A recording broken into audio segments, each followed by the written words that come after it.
মা মা ঝলমল কি আজকেও স্কুলে যেতে পারবে না?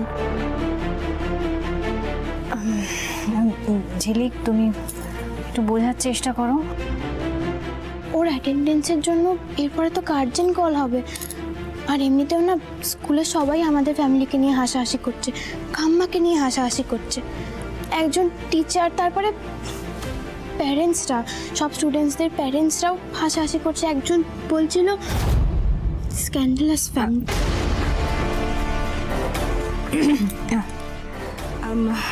ঝিলিক, আমি বলি কি তুই ওদের কোনো কথায় কান দিস না, আর কোনো কথায় প্রতিবাদ করতে যাবি।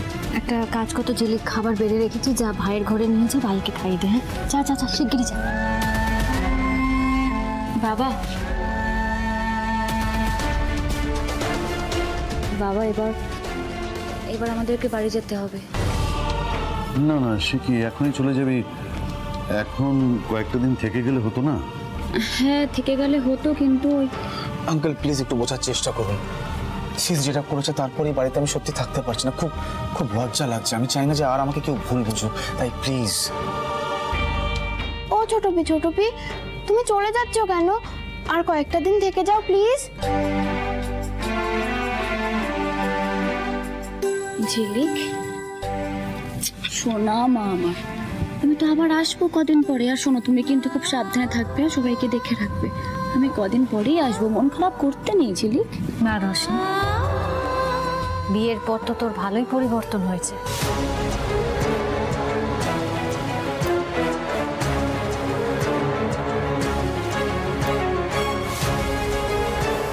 যা হচ্ছে সেটা ঠিক হচ্ছে না, কিন্তু এখন তো কিছু বলতে পারবো না। সুযোগ বুঝে রোশনির সাথে কথা বলতে হবে। আসছি ঝিলিক। ছোটদা ভাই, বাবা আসলাম। আঙ্কেল জানবো, আসছি। হ্যাঁ চলো। আসছি। আসুন। কোথায় যাচ্ছিস? দাদা আসলে আমরা বাড়িতে একটু দাঁড়িয়ে যাও, লয়ার এসছেন, সবার সামনে কথাটা হয়ে যাক। সর, বসুন বাবা। লয়ার এসছেন, বসুন বসুন।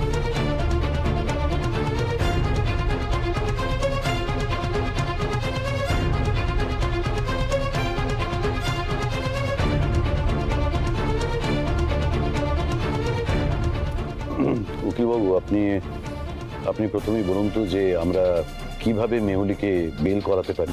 এটা একটা মার্ডার কেস, বেল পাওয়া প্রায় অসম্ভব ব্যাপার। উনি নিজে হাতে নাতে ধরা পড়ে গেছে, এক্ষেত্রে তো বেল পাওয়া যাবেই না।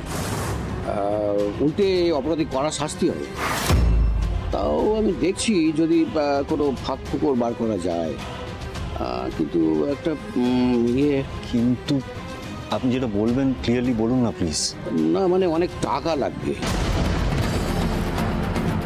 মানে অনেকের মুখ টুক বন্ধ করতে হবে, তো অনেক টাকার প্রয়োজন। টাকা আপনি পেয়ে যাবেন, টাকা নিয়ে আপনি চিন্তা করবেন না। আপনি কাইন্ডলি আমাকে সলিউশনটা বলুন প্লিজ।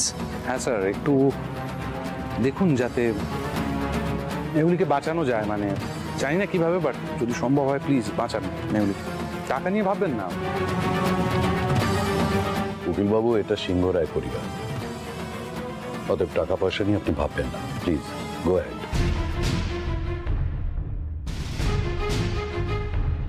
কি ব্যাপার বৌদি, তোমার শরীর ঠিক আছে তো? হ্যাঁ ঠিক আছে। হ্যালো, তুমি ঠিক আছো? হ্যাঁ ঠিক আছে। তুমি তো ঘামছো, দেখি। বৌদি ভাই, প্রেশার ফল করছে না তো? না ঠিক আছে, আমি একদম ঠিক আছি। রুদ্র, আমার মনে হয় বড় বৌমার একটু বিশ্রামের প্রয়োজন, তুমি ওকে নিয়ে ওপরে যাও। দেখো না। না না দাদা, তুই আর বাবা ওনার সাথে কথা বল, আমি আর রাইমা নিয়ে যাচ্ছি। চল চলো বৌদি।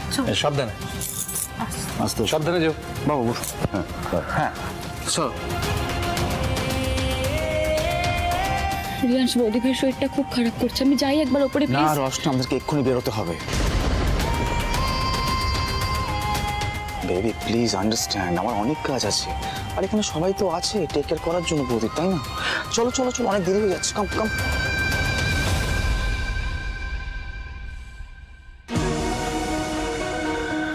ওকে ওকে দেন, তাহলে ওই মতোই প্রসিড করছি আমরা। আচ্ছা ঠিক আছে, থ্যাংক ইউ, দেখা হচ্ছে।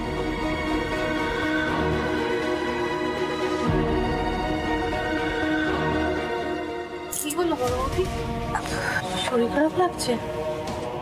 না, আমি ঠিক আছে।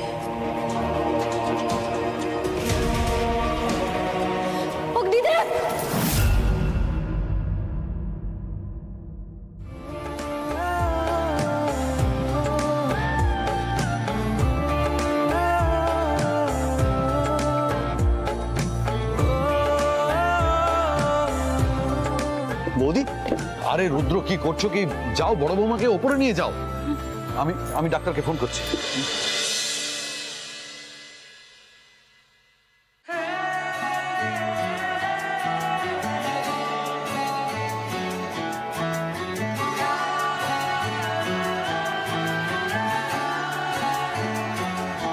হতে পারি রোদ্দুর, হতে পারি বৃষ্টি, হতে পারি রাস্তা তোমারই জন্যে, হতে পারি বদনাম, হতে পারি ডাকনাম, হতে পারি সত্যি তোমারই জন্যে। জলটা খাও, জলটা খাও।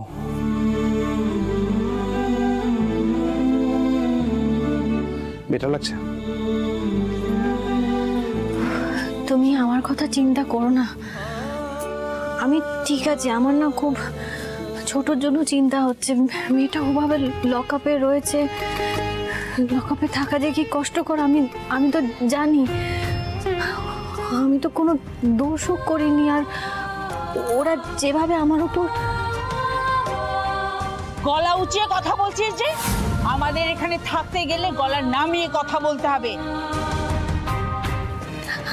সেখানে তো ছোট, হ্যাঁ গো, ওই যে বাকি দাগি আসামিরা যারা ওখানে আছে তারা নিশ্চয়ই খুব ছোটর উপর অত্যাচার করছে, ছোট কষ্ট পাচ্ছে নিশ্চয়ই। মেয়েটার কপালটাই খারাপ। বেল, আলো, আমি জানি মেহুলি খারাপ আছে, আমি নিজে চোখে দেখেছি। মেহুলি ভালো নেই, কিন্তু কি বলো তো আলো, মেহুলিকে আমি কোনোদিন ক্ষমা করতে পারবো না। আমার পক্ষে সম্ভবই না মেহুলিকে ক্ষমা করা, কোনোদিন না।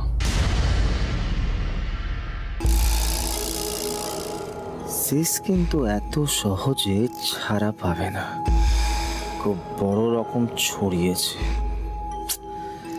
কিন্তু শেষ যদি বেল না পায়, আমার এটিএম মেশিনটা কে হবে এবার?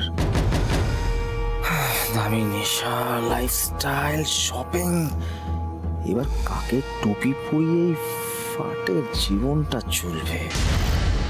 হাতে যা ক্যাশ আছে